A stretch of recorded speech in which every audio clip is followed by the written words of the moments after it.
Run, river, run, run through the hills.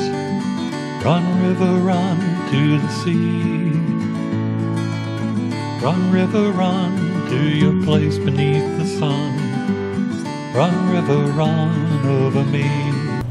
Hi, welcome to be my guest. This is Jan Lewis. Today we have from Terryville, Connecticut.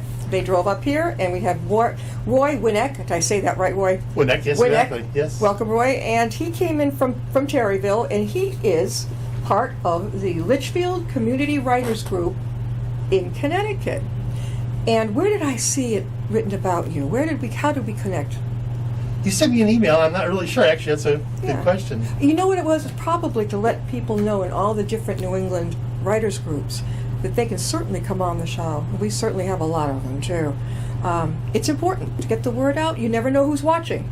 You never know. So you are the one, have you written all of the annual group books? I was the editor and did my portion of stories and some poem. I'm not really a poet, but I'll try my hand at it. Yeah, mostly I've seen it in the back. I do short stories. Yeah. But we have poets, yeah, and authors. Almost every genre is represented a little bit. And I noticed that you have anthology books, for the Litchfield Community Writers, but you've written hard-boiled mystery, crime, historical fiction, science fiction, and humor. Yes. Now, how's that for somebody being multi-talented? Well, it's funny. Most of my adult life, I've worked in either in the military or in support of the military, and I wrote a lot of classified documents. Yeah. Things that don't see the light of day, very technical, very professional, very boring. Yeah. So when I retired, I said, I want to do something fun for myself. Yeah. And I took an adult ed class with a wonderful woman, Debbie Devins, and marvelous. And she facilitated a series of classes through this adult ed program, and what an inspiration. And she had people learn just to write, to let your inner thoughts out, leave your self-critic behind.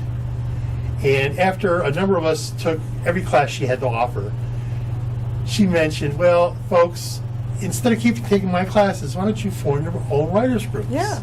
Or writers group. So I asked her, well, Debbie, how do you start a writers group? And she told me one of the best pearls of wisdom: there's no rules. Exactly. It's like art. Exactly. It's like art. Yeah. Do what feels right. And so, for the last 18 years now? 18 years we've been meeting, and we've done 12 books, and I think we have like a 13th in the works. Are you ahead of that? You're gonna edit that one too? Probably, yes. Do they always look as nice as this? This is really this is great. That's one of our better ones. Well, we've had some less popular ones, but they all turned out nice. And we did a voting process. I come up with about 12 candidates, and a series of voting rounds. We get it down to the last final four. Yeah. And we just do a scoring system, so it's not that the most popular cover wins, but it's probably the least objectionable, the mood of the crowd. Yeah. So if somebody really hates it, they could somewhat blackball it. Yeah. But if everybody tends to like a cover, we go with it. And over the years, it turns out some nice covers. Well, again, there's 5 people who took part in this. Right, 5 of the writers. Yes. That is fantastic. He had his introduction, Roy says, to celebrate this 10th collection of poetry and prose, we went through a diligent selection process to bring together the very best and our most favorite works from the last 9 books. As in past years, this collection reflects our diversity in personal interests and individual styles, which have always been the cherished hallmark of our group. This is fantastic. And you've been doing this for like 18 years. Yes. Oh my God. When did you start writing yourself? Uh-oh. Back in school? No. Actually, I started quite young. My grandmother, marvelous influence. Yeah. I have one grandmother who cooked. I learned to cook from her. Yeah. There's only grandmother who couldn't cook for a life for her. She put me into the kitchen, help yourself. But she read. Yeah. In her 90s, she bemoaned, as she was getting frail, She's down to reading one book a day. Isn't it horrible? Life's not worth But living. she could read the whole book in one day? Yes. How do you do that? She would sit up all night. Now, granted, she had a couple interests: hardcore history and geography, Yeah. and trashy romance. So perhaps her number count was the light reading, but I picked up the reading and she always wrote. Yeah. She always had a pencil in her hand, any scrap of paper, be it a receipt from a store, Yeah. a piece of newspaper. It sounds like me. I do that too. Well, over 70-some years, Yeah. she had weathered little tidbits of what happened, especially during the Depression and the war years. Did she write books? Or, No. She just wrote for the pleasure of writing. so that got through to you. Yes. When did it hit you that this is what you wanted to do? It hit me with Debbie Devins, Yeah. taking her classes at Adult Ed, where there's a future for writing for fun. Oh, yeah. Oh, definitely. And as our writers group's getting a little old, Oh, a come little on. gray hair. You're a baby boomer. You're I know, but and people are moving off into their own little career, pursuing professional writing. Yeah. I still believe in writing for the fun of writing, Definitely. and I started a charity, What is that? the Litchfield Community Writers Group. A charity, though? A charity. I set it up as a public charity. How does that work? Well, I've never heard that in a writer's group. my first true fan was a recluse millionaire uncle. Uncle. An uncle. Good. The guy spent his career at Bell Labs, and he taught me a lot of things when I was very young. I learned to play chess before I was in first grade. Are you kidding? I can't handle Pushed chess. me in a lot of areas. But as he got older and I made some money in his life, he got quite stingy. Yeah. And I sent him a copy of one of our earlier books with one of my favorite characters, Joe Steak, Yeah. one tough piece of meat. That's in here. Yes, yeah. I've seen that. Sort of a satire on noir tough guys. He loved it. Yeah. He sends our group $100. Well, that's Now, unusual. for my uncle, you gotta Yeah. understand, that's like parting with a small fortune. So each year, as we published an anthology, Yeah. he asked, is there going to be a Joe Steak story? Oh, my God. And he would send $100, and it's $150. And when he passed away, rest his soul, a few years ago, I inherited a little money from him. Not a lot, but Yeah. some money. I always felt a little uncomfortable having money I didn't specifically earn. Yeah. So I said I'm going to start a charity and help other people in the amateur writing field. Ah. Perhaps taking a class, going to a retreat. For younger folks, perhaps just buying pencil, paper. Yeah. Now in the era of COVID, video setups. Yeah. Anything, that we can help out people who are in the business of, the pleasure of amateur writing. Yeah. And so we're focusing in the Litchfield area, Litchfield County area, for promoting amateur writing. People who are writing for the fun Yeah. and the soul-filling joy of it. So you used some of your uncle's charitable to you, and you used it for the group. Yes. Great. Well, not just our group, but For everybody. our group is since we've been successful to help other folks. We need more philanthropists like this. Well, honest to God, I am too. I couldn't give money, but I had through the years given a lot of myself, volunteering, all Sure, this yes, type of thing. That is wonderful. It just came to you after he passed that you realized. Pretty much, yes. Although it's taken me 2 years now to get things rolling. Wow. What do the other writers think about that? They love it. They love it. I have never heard of it. It's so unusual. There's a core group of some of the old-time members are on my board. Yeah. And they keep me straight, And, That's good. that was my guidance to the board. Keep me from making too many big mistakes. There you go. Now you meet in Litchfield, Connecticut, the writers group, and that's about an hour and a half from here. Approximately, yes. About an hour and a Yes. half. So basically, probably this goes all over the world on YouTube. So if you have any people out in the Litchfield area, Terryville area, they're welcome to come. How can they get in touch with you? Well, we have a website called litchfieldwriters.org, and that gives all the contact information. Matter of fact, you could get copies of our books. Yeah. Pretty soon I'm going to put up a page with some of our authors so they could promote their writings. Exactly. Are they getting out too? Are they getting out? I know you said you're not up to it, but are they getting out and getting their books noticed? Somewhat. One man who's prolific, he's got half a dozen books on Amazon. Yeah. But he's a full-time carpenter. Carpenter? Yes. Very good. Yeah, that's good. You were an engineer, am I correct? I was an engineer, yes. So after West Point. I was in the Army for 12 years, I guess. Yeah. And got out. I was a civilian contractor to the Pentagon. Basically, we built command centers. I did sort of Dr. Strangelove type work. Oh. And it was interesting at the time, but eventually, you grow out of it. Yeah. And I retired young. I'm not a greedy person, so I made my money and said I'm going to retire. Yeah. And, met my wife. Yeah. And I guess not. Yeah. I got sick. My kidneys failed. Oh, and no. a few years later, I had a kidney transplant, so I have one of my wife's kidneys. Oh, how sweet. It's And you were a match. fairly close. It's fairly close. Wow, how unusual is this? Which was an ordeal, but it's been 16 years now. Yeah. The kidney's healthier than ever. I can't say the same for me, but And you're fine. You're probably the rest of your life, are you on autoimmune type drugs?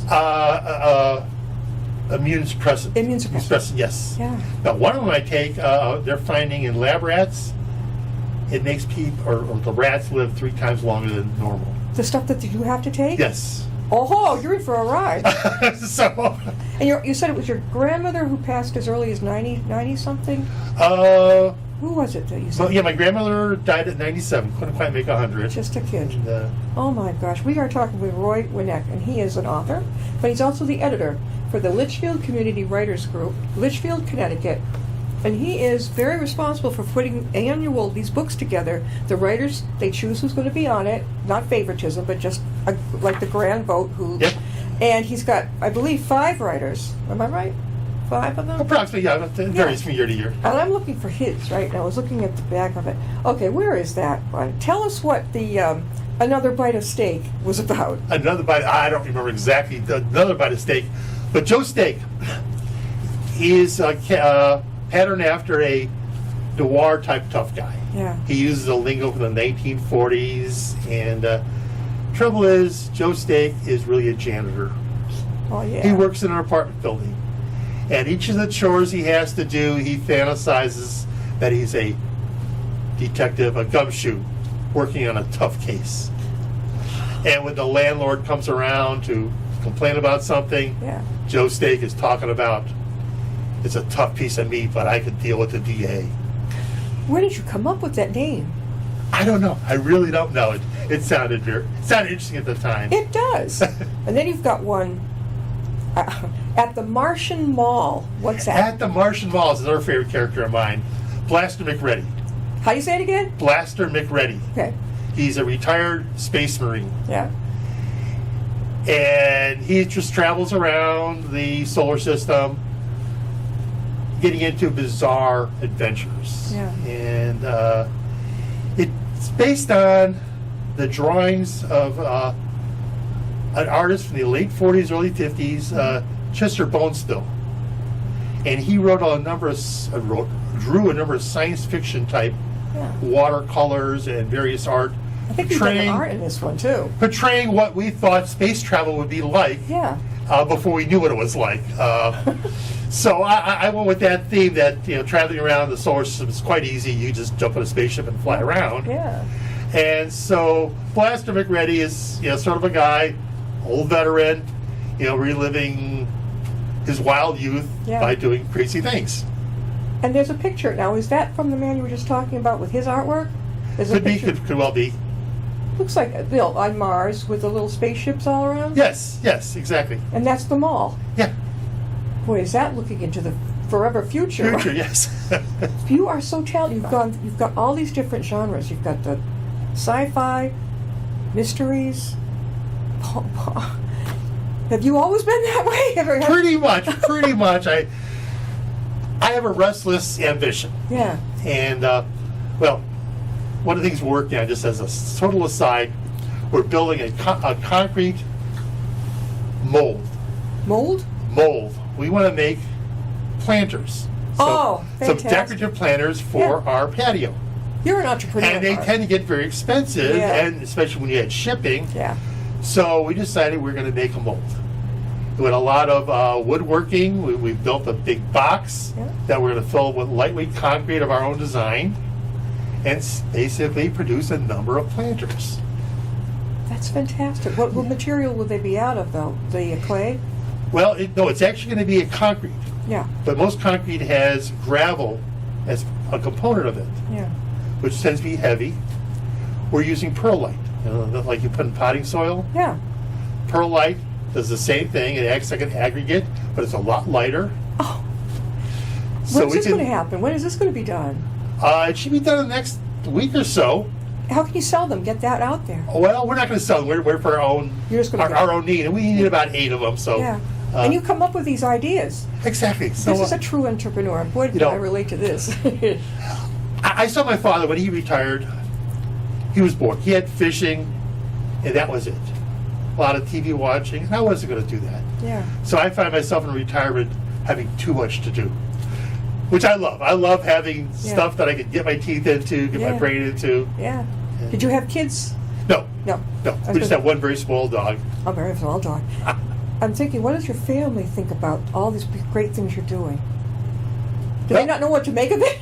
I have a niece, so she's growing now, but when she was young, I wrote a series of books for her. My sister had said that she can read, but she doesn't like reading. Huh. I could fix that. Yeah. So I wrote a series of age-appropriate storybooks. Yeah. Starting from first grade with very simple words, a lot of pictures, to maybe I think fourth grade where more words, less pictures. Yeah. She memorized them. I remember visiting, and she'd come up, Uncle Roy, tell me a story. So, what story do you want to hear? Tell me one of your books. So I try to recite a book from memory. No, Uncle Roy, that's not right. And then she'd repeat verbatim what was in the book. How old was she? Oh, she must have been 7, 8. She's genius. I don't know if she's a genius, but she studied these books. Yeah. And there were usually adventure stories with her and the dog we had at the time. Yeah. And he was king of the planet of the dogs. And they would jump in a spaceship and travel to the planet of the dogs and travel all around. That is super. Do you still write them? No, she's grown now. She's out of college. I'm just thinking of other children. We have children's writers on here too. And it's a fun genre. It really is. I mean, anything goes. Anything. That's pretty good. If you've got that talent to write children's books, that's also another feather in your cap. That's great, Roy. We're talking Thank with you. Roy Wnek, and he is from the Litchfield Writers Group, Litchfield, Connecticut, but he lives in Terryville. And I've heard of Litchfield, but not Terryville. Terryville's a small town. Litchfield is both a town and the county name. Yeah. So we're Litchfield County. Is there a Litchfield, Massachusetts? Don't know. My parents I remember them talking about a family, friends that they had who lived in Litchfield. But I thought it was Massachusetts. Maybe it's only, they were in Connecticut. I don't know. Now we're going down even more. Now, let's see. Ever Ready finds a topic. Short fiction. It was, I'm going to quote myself, but probably made in around 48 words, something less than. And it was based on the experience I had in graduate school. Yeah. I was going for my orals. It was a beautiful spring day, and I leaned against a tree. It's at Virginia Tech. I fell asleep. Yeah. I woke up. It's like 2 minutes to my oral, to my finals, all the way across campus. Did you run? Yes. Yeah. Did you make it? Yes. Yes. Wow. So anyway, the story is about a graduate student who's basically sprinting across campus to his finals. And you went through that too. I went through it. Yeah. But the story has a little twist, but the twists were not me. All right, now, this is appropriate for this week. Okay. Ever Ready for... Oh, no, wait a minute, no. Flaming Turkey Surprise. Flaming Turkey Surprise. One of my actually favorite stories. 2013, One of the first large stories I wrote. Spawned a whole series of stories, and it's about a little boy who grew up 100 years ago. Actually, the story was written in 2006. Yeah. Noshling was born in 1906. The story takes place Thanksgiving around 1912, and they're going to go down to Bridgeport, where his aunt lives, to celebrate Thanksgiving. And the reason they're going there because his aunt has natural gas. Big thing. This is really special. Yeah. She's got those are the days before they put the smell in natural gas. Yeah. So a gas leak you would not smell. And the grandfather, an old Civil War veteran, prides himself on having the largest turkey in the county. And so they haul a 35-pound giant bird. Long story short, angel food cake stuffing, a gas leak, the cavity of the bird fills it with just enough gas that when an upset candle hits it, flaming turkey surprise.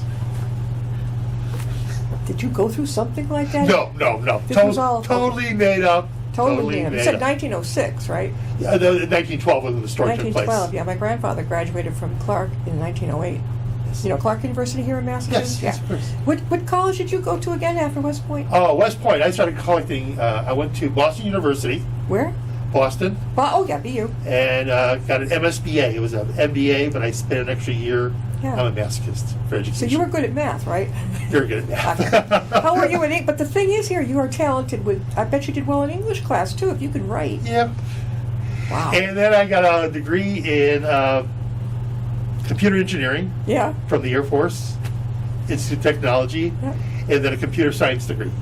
Were you situated anywhere in the Air Force during the wars at all? No. No. No.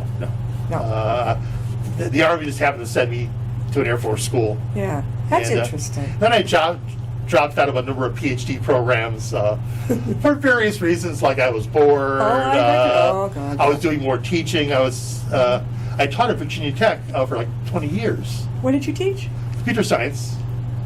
Wow. You're handy to have around, aren't you? And at one point, I said, well, I might as well get my PhD there. Yeah. And it was all set. Just do some coursework, write a dissertation.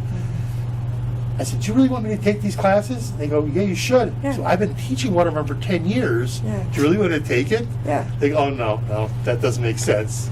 Make a long story short, I dropped out for whatever reason. It was, Yeah. Well, I hear you because I had about 2 years of college. I was fed up. What was I going to do with art? Back then, parents were like, you're going to get this degree and you're going to... But I put it together. I said, you know what? This isn't working. I'm not going to do with it. But they had other ideas for me. You leave college, you're going to do something else. You will. Oh, that was, yeah. There you go. Let's see. Roadkill. Roadkill, Happy subject. it's one of these all-night type stories. It starts around 8 o'clock at night as a time thing, and it ends in the morning, about 6 o'clock, and it's a series of misadventures with various characters. Yeah.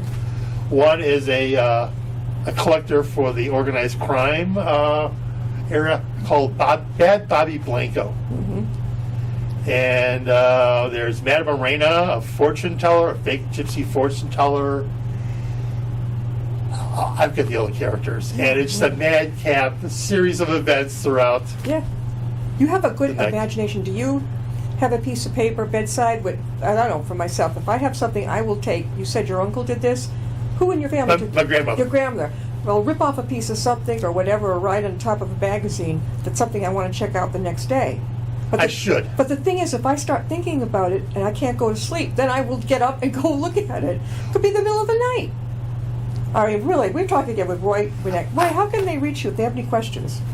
Our website, again, is www.litchfieldwriters.org. And that has all the contact information. Yeah. If you're living in that area, I mean, you know, that'd be great. I think there are lots of writers groups sprouting up now, which are really, are there other ones that are somewhat near you at all? I'm not sure. There used to be a website whose name escapes me now, which gave a nice little list of the writers groups in Connecticut. Yeah. And they no longer do that. It looks like the site got bought out by a national company, and they have writers' resources, but no nice itemized list, Yeah. so to speak, of writers' groups in any given area. You get to know the people in the group, too. Exactly. I think one time I attended one in Milford, which is right up the street, and I was quite impressed. with how it was handled so, I don't know if the word is professionally, but just handled so that everyone was appreciated. Exactly. They didn't criticize if a person was reading their turn to read something from their creation. Nobody got criticized. And the woman leading the group did an excellent job of saying, that's really good, and have you thought of adding this? Have you thought of that? That's the way to reach someone. Not, well, that just wasn't right. You had too many commas and too many colons. What do you do? It's like telling an artist, your art stinks. Exactly. Group facilitation is a whole new talent that I think is really actually underrepresented in our education system and in our appreciation of people's value. The ability to, as you point out, be non-judgmental, but keep the group focused on what they want to focus. And I think Debbie Devins, again, for her leadership and her example of, and a philosophy I tend to believe is in terms of feedback. When you give feedback to an author, make your feedback not what you want to hear, but what the author wants to do. Try to help the author achieve their goal. Sure. And everybody benefits. Yeah, I know. I had an author. She is fantastic. She is the owner of a funeral parlor in New York City, and she had written the book, for her second book, about the craziness going on. And they asked me, would you please proofread it? Because I ghostwrite too. I said, sure. So she sent it up to me, and I went through it. And I always said, suggestions. Here are suggestions. You do what you want. I always stress, it is your book. It is not mine. So I said, here are the suggestions. And I might number the little paragraphs. Something was a little off. But I told her, I don't care. If you want to capitalize something that the literary books say no, that's fine. You do what you want to do. Roy, thanks for being with us. You're very welcome. Are you going to stop by Upton to have something to eat? That's kind of a bit of a trip. Thank you so much for coming. Well, thank you very much. You're Great. quite welcome. 10th annual, very best of the Litchfield Community Writers Group over in Connecticut.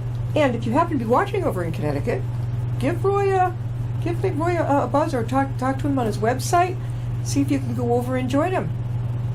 Sounds good. Love to have you. We'll see you next time. Thank you, Jan. Yes.